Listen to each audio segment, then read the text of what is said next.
Mohamed Okda is the director of Insight into Crisis, a Middle East risk consultancy firm. He joins us now from Chicago. Mohamed, thanks so much for your time. Now, tensions have been high between Qatar and Saudi Arabia for the last 2 years or so. Should this latest statement from the Qataris really come as a surprise? It is not a surprise at all. I mean, if we see the last 2 years of the tension between Qatar and Saudi Arabia and in general, United Arab Emirates and Egypt and Bahrain, it doesn't come as a surprise. The invitation to attend the summit was issued to the Emir of Qatar, and instead the Prime Minister went simply because this invitation was an attempt of Saudi Arabia to bring Qatar in line against Iran, but we know that Qatar has different agenda and interests vis-a-vis Iran because of the blockade against Qatar from the Gulf countries. And at the same time, when this invitation was issued to Qatar, it did not remove the embargo against Qatar and the boycott from these countries against Qatar. And if we see some of the declaration in that statement from the summit, some of the accusation they're accusing Iran of, they also have been accusing Qatar of over the last 2 years. So it's not surprise at all that Qatar will not disagree with that statement. And of course, this statement was prepared beforehand, and it was a summit was just a farce to show off some kind of unity against the current tension in the Gulf vis-a-vis Iran and of course vis-a-vis United States. But again, it is not something that Qatar will agree to and not something that Turkey will agree to. So how does this rejection of the outcomes of the summit now from Qatar affect politics and relationships in the region? Are we going to see any change?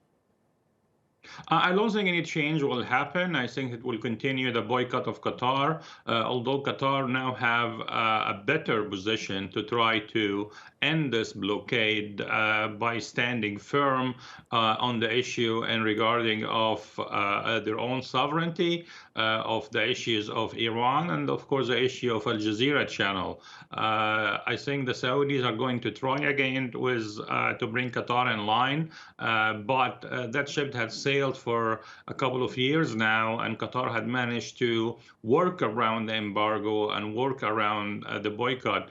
And we have to remember that the agenda and the strategy of Saudi Arabia and the United Arab Emirates is completely different from the agenda and the strategy of Qatar. Qatar would like to continue to have their own sovereignty over their affairs, while the Saudis and the Emiratis would like to control that. And I don't think there is a middle ground to come anytime soon.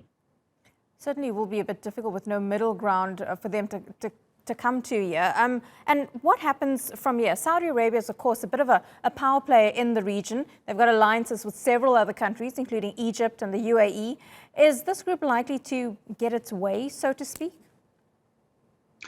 This alliance is going to continue. The main player, as we seen from the New York Times reporting today and the Middle East Eye reporting today, is Mohammed bin Zayed, MBZ, and in the UAE. He is the de facto hegemon in that region right now, and he's trying to control the affairs in Saudi Arabia, in Bahrain, in Egypt, and so on. And of course, in Washington, he had spent quite a bit of money and effort and time into lobbying in Washington and in the UK to try to control even Western decision and regarding to issues in the Middle East and elsewhere. I think he's going to continue in this strategy and to try to control more of it. But we'll have to see if a major war erupts in the Gulf.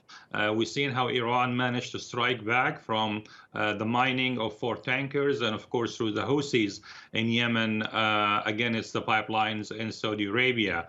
Iran can inflict a lot of damage against UAE and Saudi Arabia if a war will happen, and all countries, including Iran, will suffer tremendously from a war like that. But I think the major loser will be UAE.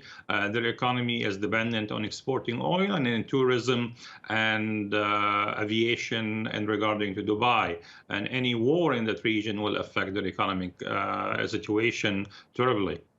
Thanks so much for your time and your insight there. Mohamed Okda live to us there from Chicago in the United States.